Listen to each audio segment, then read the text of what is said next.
Thursday Night Football hours away, but we got to talk about those Cowboys. Ezekiel Elliott had something to say about the Cowboys' offensive struggles to start the season.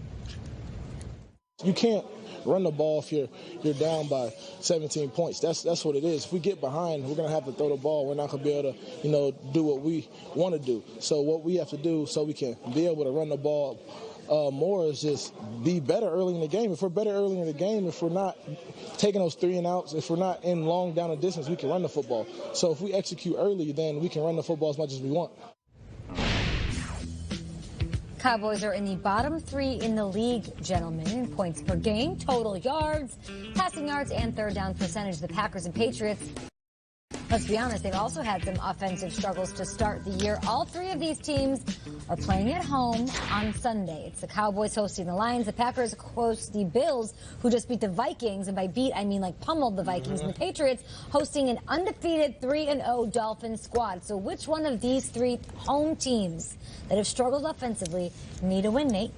It's the Pats. When you're looking at the Pats and the situation they're in, I mean, they're at that crossroads where we kind of expect them to kick it up during the end of the season, but if they have these losses so early in the year and then we start getting towards the middle of the year, all of a sudden they won't walk into the postseason where they have the advantage, and that's most postseason. They'll be walking into the postseason limping in, trying to fight for a wild card spot. And do you necessarily want to see the Packers in that situation?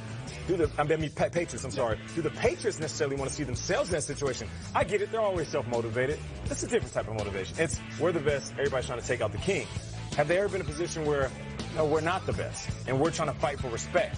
That's the situation they find themselves in. So Desperate Patriots. Desperate Patriots. And I'm looking at these guys. This is very uncharted territory for them. Yeah. And even as a fan of the Patriots, I'm not sure how I feel about it. So the Patriots, they need a win bad. Kyle said that Brady's only had 3 straight losses once in his decorated career, which is just a fascinating stat. I'm looking at Dallas, though, because with the Patriots, there's this feeling of they'll get it right. We've seen it, they'll get it right? At least there's that feeling of hope. And the Cowboys, I don't know if there's a feeling of they'll get it right. It's funny, I go on these blogs and these Twitter streams, and there's guys like Brian Brodus, who's great down there in Dallas. And they're starting going well, why isn't Rico Gathers getting the ball? That's what they're going towards. Yeah. And Rico Gathers is a former basketball player from Baylor who might not necessarily know the offense. They're grabbing straws. They're grabbing at straws. We want to see, what was the kid? Blake Jarwin, make a play. More Tavon Austin. It feels like the Cowboys are in desperate mode right now because Ezekiel Elliott's going to get his. I know Zeke will, and the Detroit Lions defense is bad against the run. He'll get his.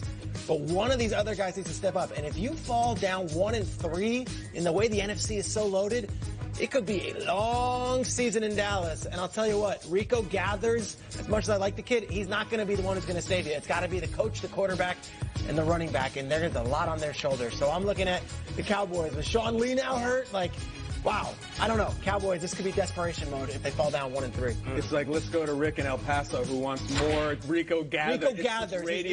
He's not saving you. I'll bring it to radio as well for my team. I'm going to talk about the Green Bay Packers because I think they need to win bad. And I'll tell you why.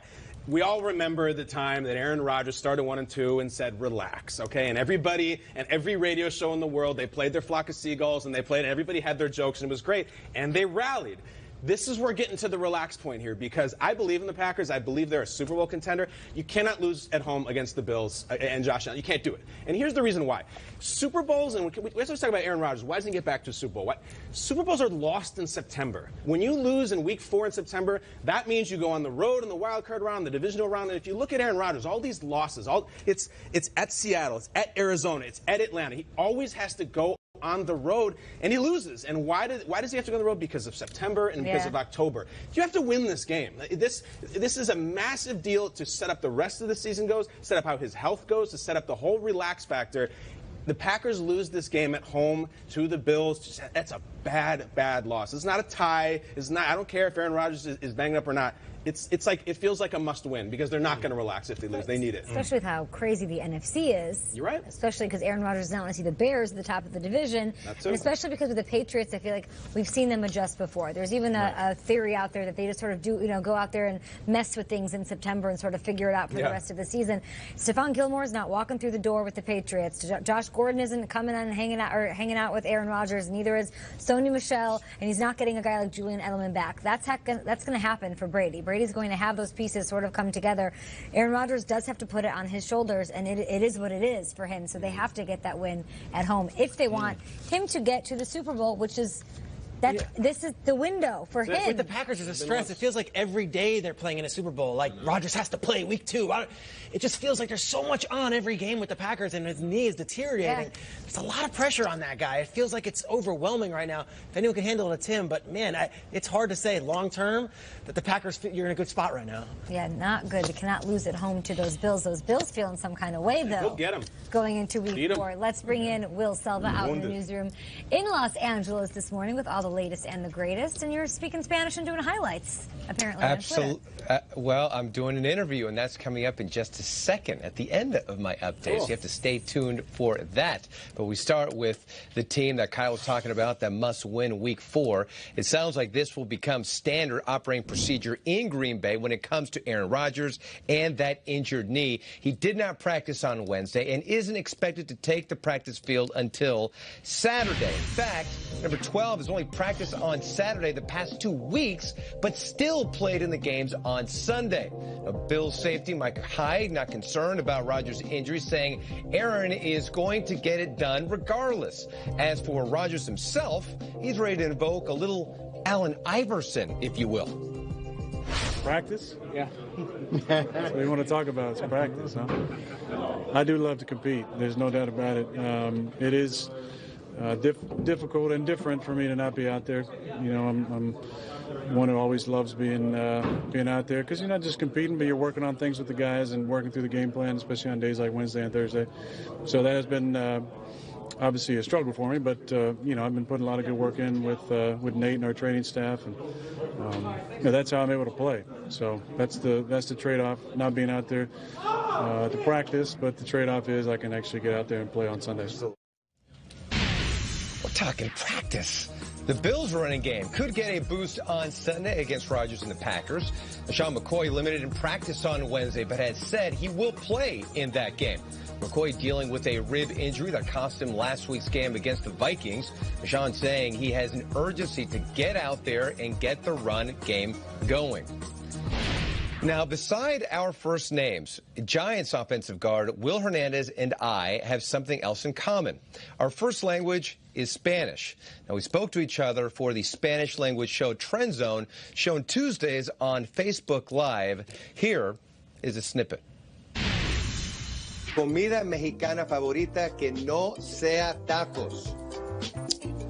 Yo diría que serían las enchiladas rojas, pero las enchiladas montadas con queso, crema y todo eso, pero también con unos huevitos fritos encima. The red enchiladas, you can't go wrong there with a little cream, a little salsa, and a little egg as well. Had a chance to talk to him for this Facebook Live show, and what a fascinating story he was. Grew up in Las Vegas. His first language was Spanish. Lived in one room with his family. Crazy. And then here he is making an impact. As a matter of fact, he is the highest graded rookie offensive lineman, I saw that, according to Pro Football Focus. So he's making an impact, and his Spanish is excellent. And we were talking about OBJ and everything. Really fascinating, great guy. And we didn't talk any English either. So we were just rapping, him and I, in Spanish. So a lot of fun. That's awesome, man. Great job, Will. Very cool. Yeah, Great stuff. thanks. Outside of quarterback, Thanks. one of the more Represent, bro. successful rookies to Gotta start the represent. season here in 2018. Great stuff from Will Selva. Adios. We'll talk to you later. After Luego to you. And hola to Todd Gurley. A tougher matchup against the Vikings defense than maybe he's had so far this season. So we're going to open up the textbooks, and Nate's going to break it down in a burlesque. Yes. I got you, Case. Amy has a girls' weekend. Luckily, she also